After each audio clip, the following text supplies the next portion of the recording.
Good morning and welcome back to Football Morning Show. Masih bersama gue Hanif Tamrin yang tetap setia menemani rutinitas pagi kalian setiap memasuki jam-jam 7. Dan tentunya memasuki hari Selasa pagi. Kita mengawali dengan air putih dulu my friend, karena tehnya udah habis. Itu dia. Dan hari ini gue pengen shout out sedikit untuk teman-teman yang di kolom komentar masih absen kalau ngasih tahu mereka belum mendapatkan pekerjaan dan mereka nonton gua sambil nyari-nyari kerjaan, ngasih lamaran atau ngelihat orang berangkat kerja. Harapan dan doa kita semoga teman-teman segera menemukan pekerjaan yang baru dan mendapatkan rezeki lagi untuk bisa terus menghidupi keluarga kita semua. Dan juga banyak shout out untuk teman-teman yang ada di industri pertokoan, banyak ternyata juga yang buka toko, jaga warung, terus juga barber, punya kios bubur ayam dan lain sebagainya. Ya semoga ini bisa menemani kalian sembari menunggu ada pelanggan yang datang dan bikin kalian lebih bersemangat lagi ya untuk memulai hari dan membuat hari kalian menjadi semakin positif dan bersemangat. Itu dia.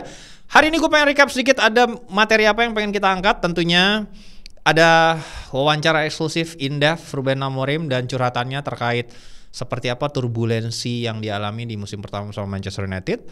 Kemudian yang kedua ada sebuah fenomena baru yang ingin kita bahas, di mana ternyata negara-negara Skandinavia kini menjadi produsen dari striker-striker berkualitas setelah mungkin sebelumnya terjadi di negara-negara yang lain ya.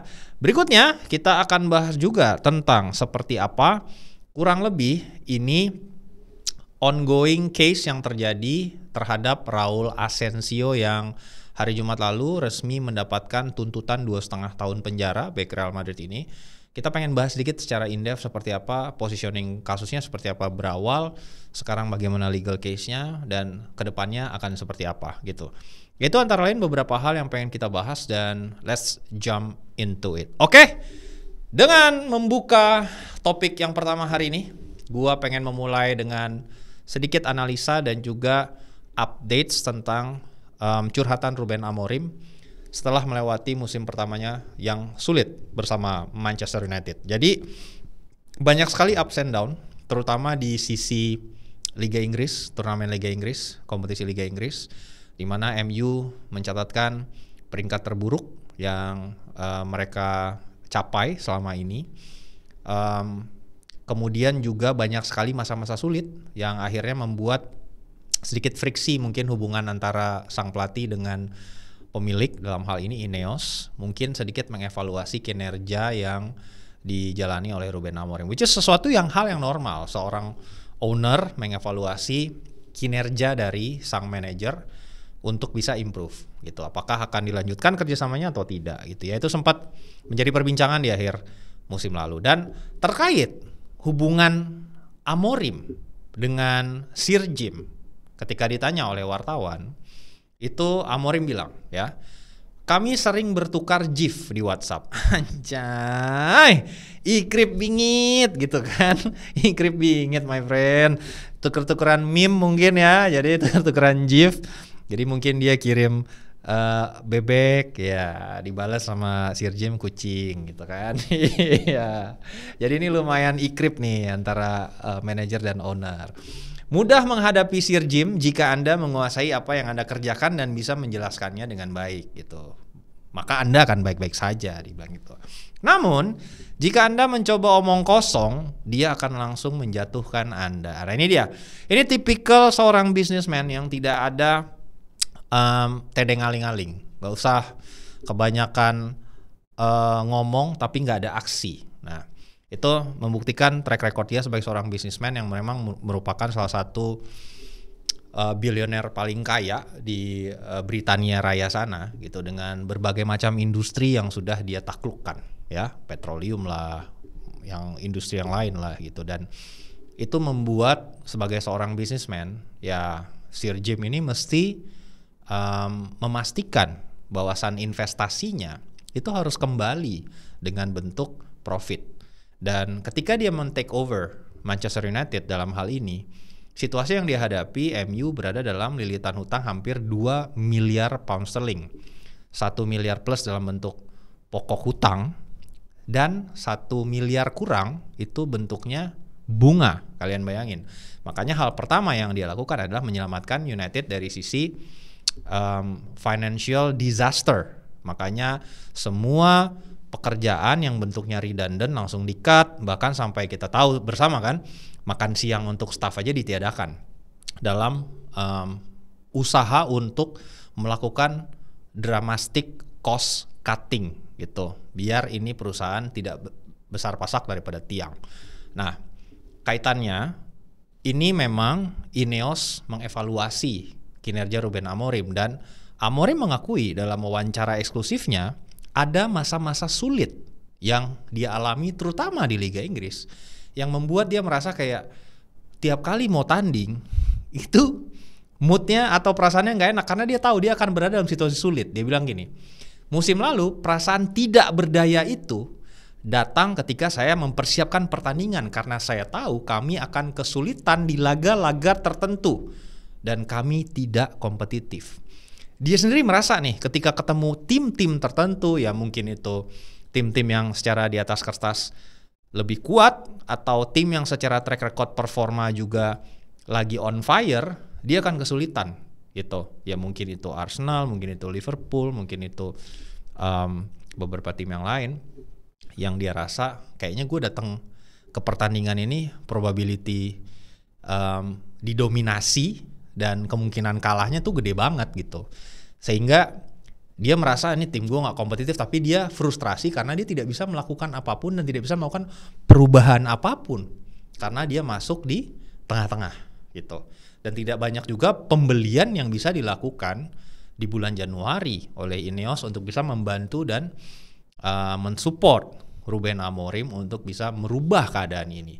Sehingga sebenarnya itu dia sempat curhat ya, bahwasannya ada terbesit dalam pikirannya di akhir musim kemarin itu untuk mundur, teman-teman gitu. Ada terbesit di pikirannya untuk akhirnya sebelum dievaluasi apa gue mundur aja ya, karena ini adalah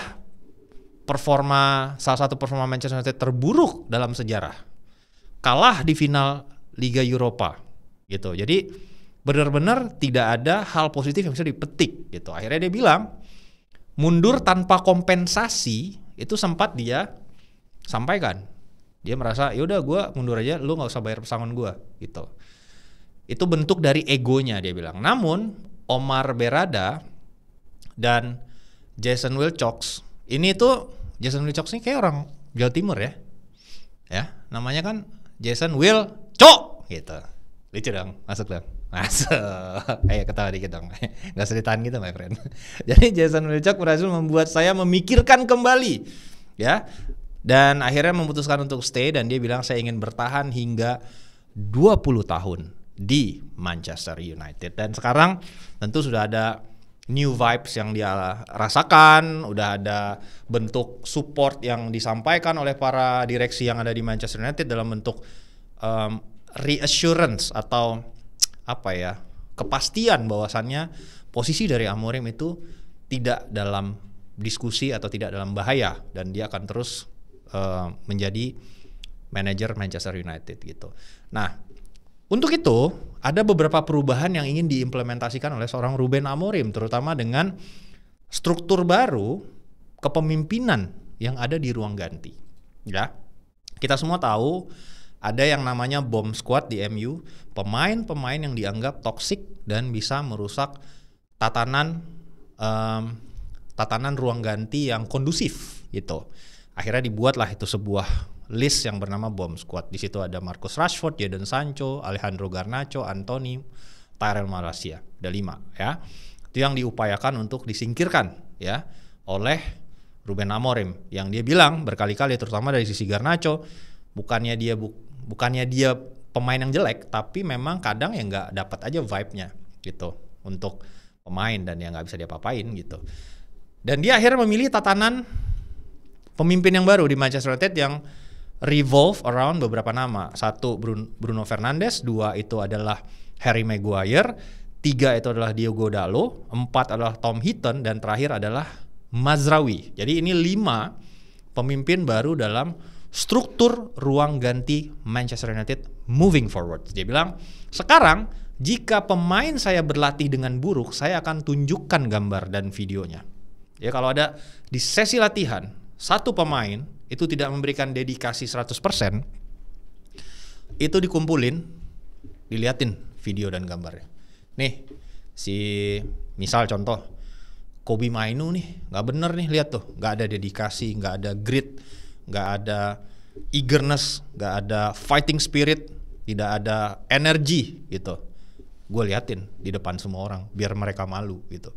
Nah, sejauh itu langkah yang mau diambil oleh Ruben Amorim untuk mengimprove performa Manchester United di musim depan. Nah, kita lihat nanti seperti apa perkembangannya, apakah bomb squad ini akhirnya pelan-pelan bisa di shift satu-satu, karena kita ketahui kemarin kabarnya Chelsea secara serius tengah mempertimbangkan untuk menawarkan transfer fee untuk Alejandro Garnacho setelah mungkin menyelesaikan beberapa outgoings, dan terbaru ada 2 pemain yang hampir pasti dilepas oleh Chelsea untuk bisa mengakomodir kehadiran seorang Alejandro Garnacho. Nomor 1 itu adalah Leslie Oguchukwu yang resmi saja dilepas kemarin, beritanya eksklusif malam kemarin.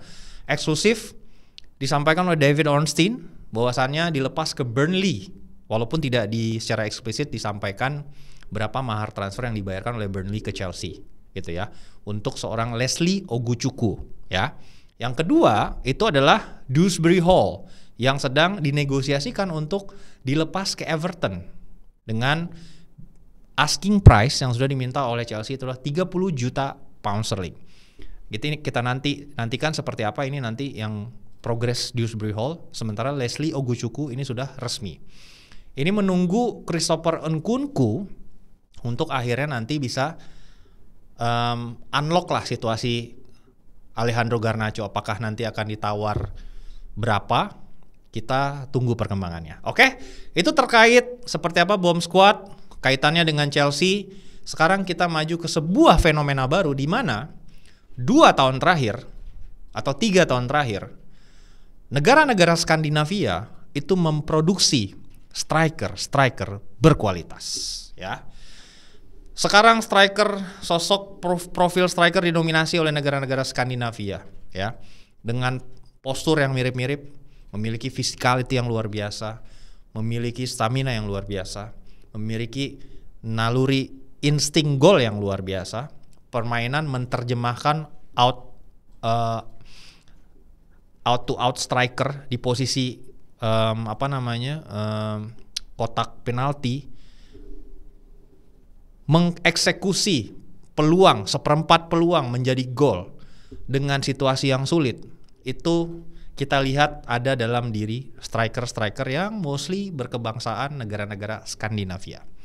Diawali dengan tentunya kemunculan seorang Erling Haaland, kemudian belakangan Alexander Isak yang juga bossing Premier League. Mungkin di La Liga kita lihat ada Sorloth, kemudian tentunya emergence of Victor Gyökeres musim lalu yang benar-benar raihan golnya tuh luar biasa. Nah, kalau kita lihat ini fenomena yang terjadi tidak hanya terjadi satu malam, tapi sudah menjadi tren di 3 musim terakhir. Ini kita lihat statistiknya, sejak musim kenaikan terjadi sejak musim 2023-2024 ya. Dilanjutkan ke 2024-2025. Kalau kita bagi kontribusi gol para striker Skandinavia di Premier League, Ligue 1, Bundesliga, Serie A, dan La Liga, itu kontribusinya bahkan diakumulasikan musim lalu mencapai torehan angka 250 gol lebih.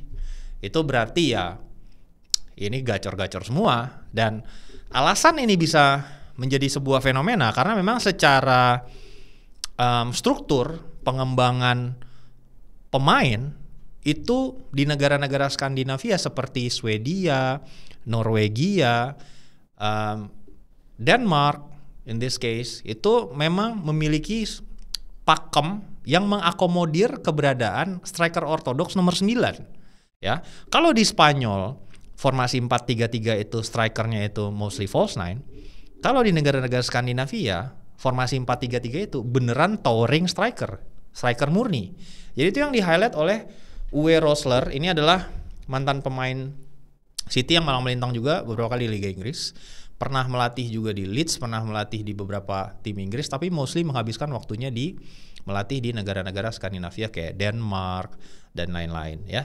Dia bilang, ini bukanlah sebuah kebetulan fenomena striker Skandinavia itu muncul dan menjadi sosok momok yang dicari dan ditargetkan oleh tim-tim besar sekarang gitu. Saya pikir keseluruhan model pengembangan pemain di negara-negara Skandinavia memiliki peran terhadap lahirnya striker-striker top. Dan juga fakta bahwa dalam sistem 4-3-3 yang jamak diterapkan di sana selalu memiliki satu nomor 9. Dan di Skandinavia mereka cukup konsisten memakai sistem ini. Nah, itu yang membuat secara pengembangan pemain dan sistem itu berhasil sekali. Dan kita semua tahu by nature dari anugerah Tuhan aja, memang orang-orang Skandinavia ini tuh emang built different in terms of physicality. Mereka lahir tuh emang udah tinggi, udah gede, badannya udah jadi. Kemudian mereka punya kemampuan bertahan terhadap cuaca dingin yang ekstrim ya, karena memang mereka datang dari utara.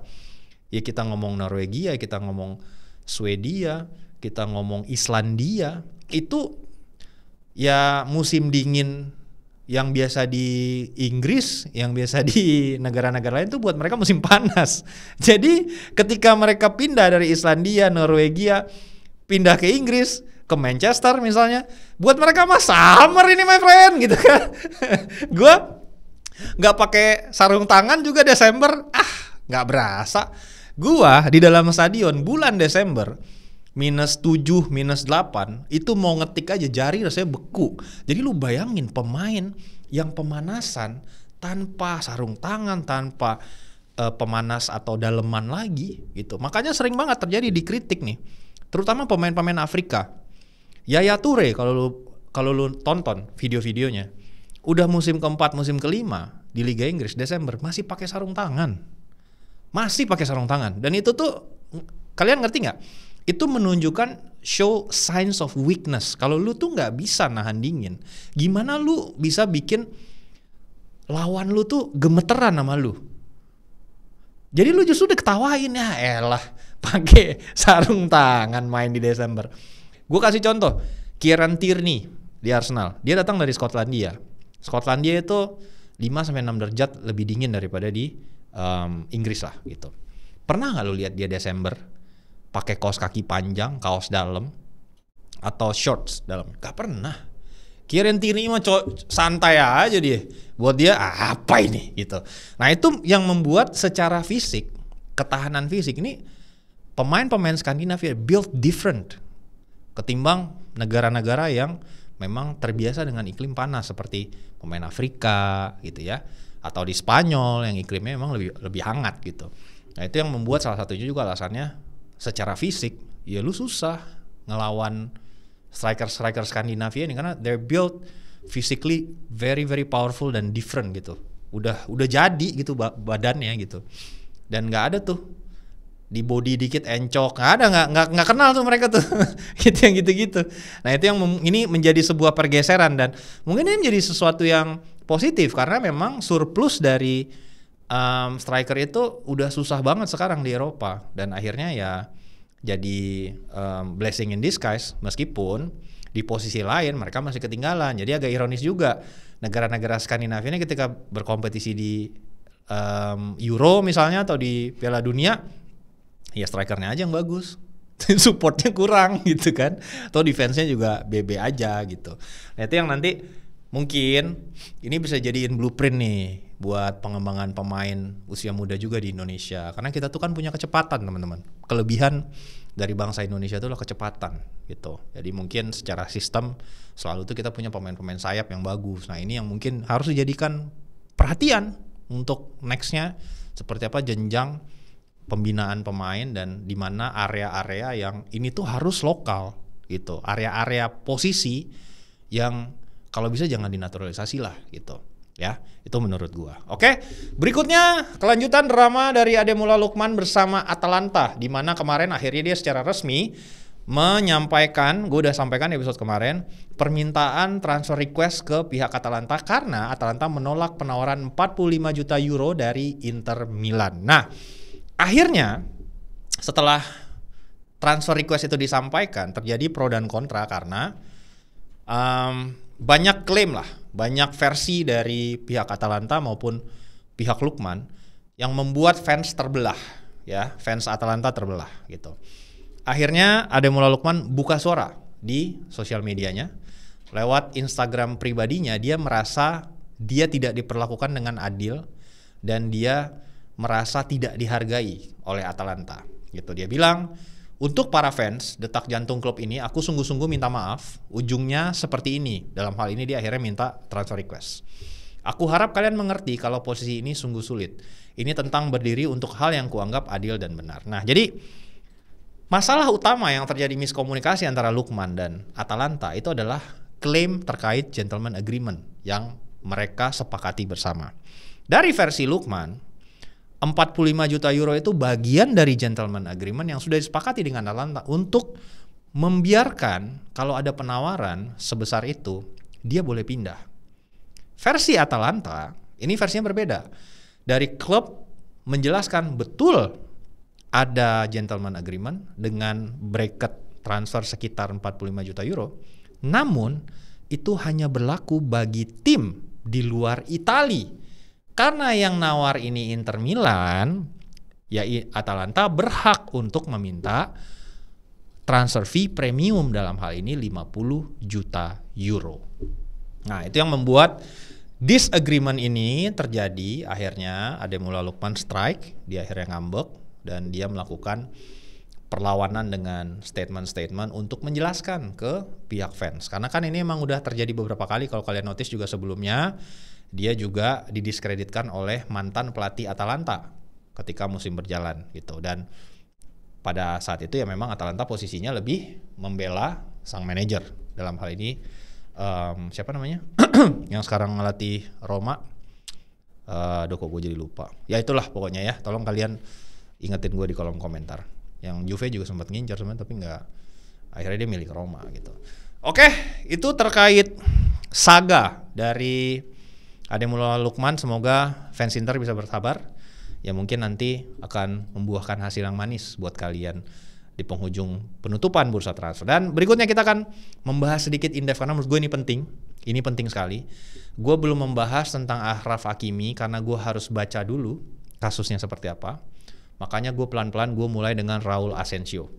Karena menurut gue ini penting sekali buat kalian pahami teman-teman seperti apa kasus ini, positioningnya.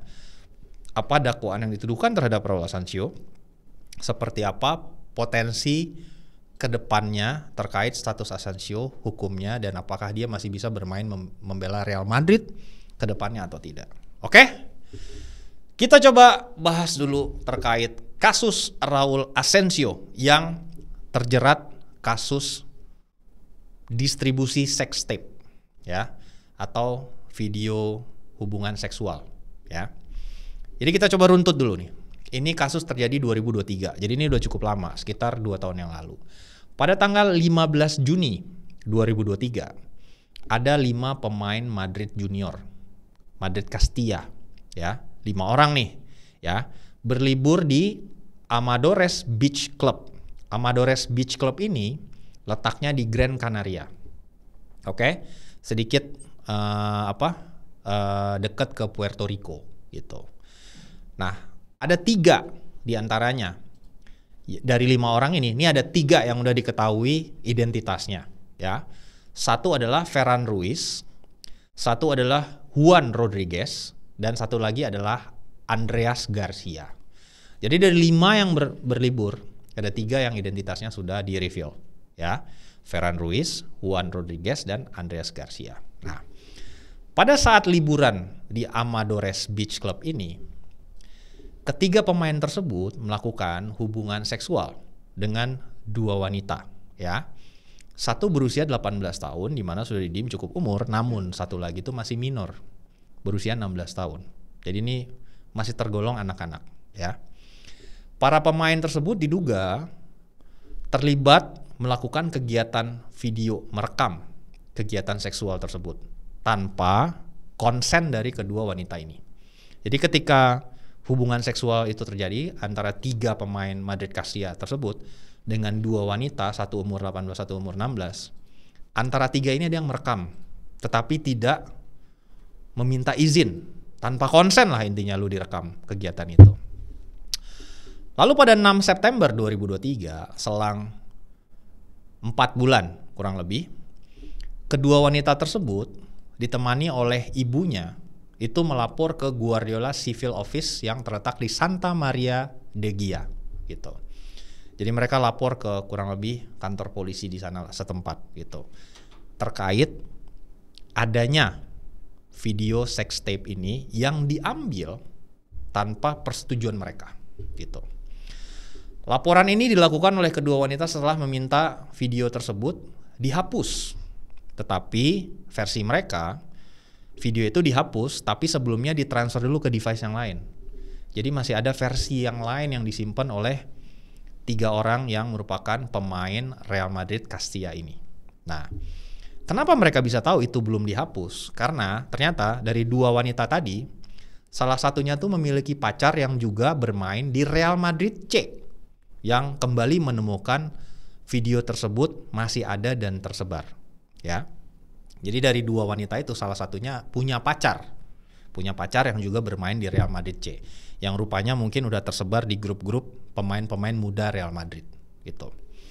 Akhirnya tanggal 15 September 2023, polisi datang ke fasilitas latihan Real Madrid di akademinya ditemani oleh Direktur Youth Academy Real Madrid, Manuel Fernandes, dan ketiga pemain tersebut langsung dimintain keterangan, ya, langsung dimintain keterangan dan dijadikan tersangka karena mungkin ada bukti yang kuat dari ketiga pemain itu memiliki video dan menyebarkan video, gitu.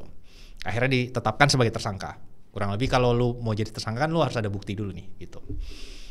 Nah, hasil investigasi menyimpulkan Ruiz, Rodriguez, dan Garcia itu benar-benar merekam dan mendistribusikan video seks yang dibuat tanpa konsen. Salah satunya itu menyangkut anak di bawah umur. Jadi ini ada 2 kesalahannya. 1, lu merekam hubungan seksual lewat video tanpa konsen, tanpa izin dari orang yang lu rekam.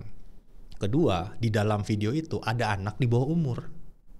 Dan itu tidak, yaitu that's not cool gitu intinya.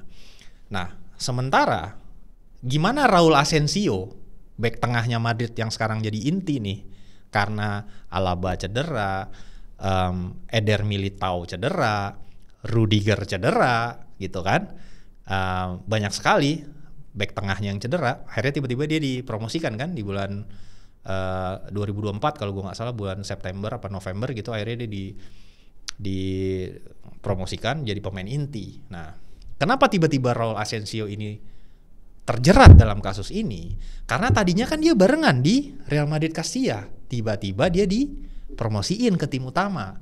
Nah, dalam aktivitas interaksi yang dia jalani di Real Madrid Castilla sehari-hari, ternyata Raul Asensio ini juga kedapatan melihat dan memiliki video tersebut gitu. Dan klaimnya dari beberapa saksi, dia ikut mendistribusikan video tersebut. Jadi yang menjadi kesalahan yang didakwakan terhadap Raul Asensio itu adalah menyebarkan videonya gitu, ya.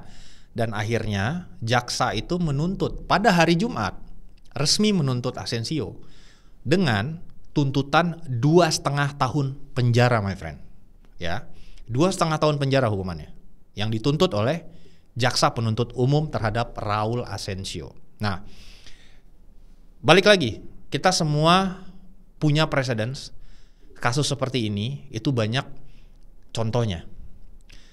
Dan prinsip gua, sebelum kita memihak salah satu, terlepas dari kita harus selalu memiliki rasa concern terhadap korban, kita harus selalu menunggu hasil dari investigasi dan putusan pengadilan sebelum akhirnya condemn seseorang atau mengutuk seseorang. Karena ya presidennya sama Benjamin Mendy ternyata tidak terbukti, terlepas apapun fakta yang di persidangan, secara hukum dia tidak pernah memperkosa itu. Kita tahu kasusnya Gofar Hilman yang ternyata juga sama. Jadi prinsipnya gue ingin ini faktanya aja yang kita sampaikan. Nah, tentu fakta-faktanya udah gue sampaikan kronologisnya. Sekarang kita baca versi dari Asensio. Dia bilang, saya tidak berpartisipasi dalam kegiatan melanggar kebebasan seksual perempuan manapun, apalagi anak di bawah umur. Perintah pengadilan setahu saya, dan ini menjadi dalil dari pembelaannya dia bahwa saya tidak bersalah. Perintah pengadilan setahu saya membatasi konten untuk kemungkinan melihat gambar dalam batas tertentu oleh pihak ketiga, tanpa saya berpartisipasi dalam proses pembuatan video tersebut. Betul bahwasannya Raul Asensio tidak berada dalam kegiatan liburan itu, tidak ikut melakukan hubungan seksual dengan dua wanita itu, namun dia melihat video tersebut yang menjadi dasar pembelaan di sini, dan yang sekarang tengah didispute adalah dia ikut menyebarkan video tersebut. Nah, hal ini yang belum bisa dibuktikan, nanti akan di-raise oleh jaksa penuntut umum untuk disidangkan. Nah, ini presidennya apabila ini disidangkan bisa berjarak bulanan bahkan tahunan. Putusan itu baru akan keluar. Dan ini implikasinya nih yang gue sampaikan. Nanti seperti apa kurang lebih terhadap masa depan Asensio? Apakah dia tetap bisa main? Bisa. Dalam hal ini dia tetap bisa main. Bahkan kan sebenarnya dia sempat dipanggil ke timnas senior Spanyol. Gitu. Cuman mungkin beberapa pertandingan alasan tidak dimainkan karena lagi panas aja pada saat itu. Nah, apakah dia tetap bisa main? Bisa. Namun apabila jadwal sidangnya bentrok dengan hari pertandingan, maka Asensio tidak bisa berpartisipasi. Nah, ini yang kita nggak bisa tahu nih. Kapan ini akan disidangkan? Kurang lebih putusannya bisa hitungan bulanan, bahkan lebih dari setahun. Jadi ini masih ongoing cases. Nah, itu tadi dari sisi korban, sekarang dari sisi Asensio. Sekarang kita lihat dari sisi Real Madrid. Seperti apa posisi dari Real Madrid menanggapi kasus ini. Real Madrid baru keluarin satu official statement. Dia bilang setelah klub mendapati fakta lebih detail terkait hal ini, baru klub akan membuat tindakan lebih lanjut. Jadi ya ini yang memang hal yang harus dilakukan. Kita mesti get the basis done dulu. Kita lihat fakta-fakta di persidangan seperti apa. Kita lihat putusannya seperti apa. Baru nanti tentunya secara klub Real Madrid akan memberikan keputusan apakah nanti akan memecat Raul Asensio apabila terbukti mendistribusikan video tersebut, atau misalnya secara hukum ada pasal yang bisa disangsikan terhadap Raul Asensio. Di situ Real Madrid harus bereaksi, ya. Kurang lebih seperti itu. Nah, ini jadi pelajaran buat kita agar balik lagi my friend, ya nggak usah lah kita yang bener aja lah, nggak usah kayak gitu. Mungkin mereka masih muda, masih belum tahu, mungkin lagi liburan, mungkin ada pengaruh alkohol, jadi tidak bisa berpikir dengan jernih. Ya harapan gue sih kita bisa belajar dari para pemain bola ini untuk tidak melakukan kesalahan yang sama my friend, ya. Tentunya kalian bisa memetik hal yang lebih positif, ya. Kurang lebih itu beberapa topik yang akan gue bahas di episode Selasa pagi ini. Dan tentunya kita akan kembali untuk di Football Morning Show edisi hari Rabu dengan topik-topik yang tentunya lebih segar dan pastinya ciamik, ya. Segitu dulu buat kalian semua yang udah stay tune dan juga terus menyaksikan show ini. Terima kasih dan semoga kita segera bisa maju ke milestone yang kedua. Thank you so much. Ciao.